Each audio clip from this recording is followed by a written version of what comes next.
deporre un fiore e dire una preghiera nelle tombe. Da 10 anni il solo desiderio di papà Romolo è questo, una tomba dove piangere i suoi cari, eppure da 10 anni è impossibile.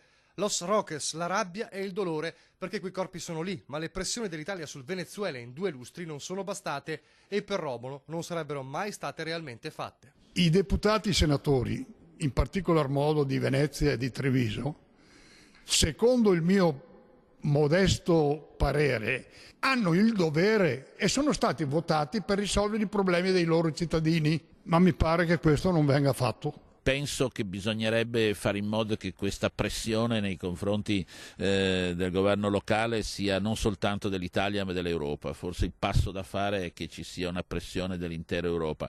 Romolo però ne ha abbastanza di promesse. Devo andare io in Europa, loro per che cosa li abbiamo votati, per che cosa li paghiamo? Ma il governo insiste, è difficile trattare da singolo paese con una nazione problematica come quella caraibica.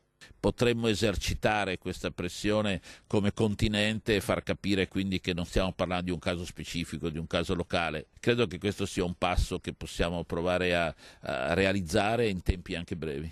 Perché io dico che se tutti incalzano il Ministero degli Esteri, la Farnesina, il corpo diplomatico, quelli che devono trattare col Venezuela, qualcosa succede. Si può fare, grida Romolo, si deve fare, basta con le promesse, l'appello disperato di un nonno e di un padre, pure al governatore Zaia. Anche lui non può dire, ma sai, io mi sono interessato, ma si interessa una volta no. Deve essersi costante la faccenda finché non è risolta.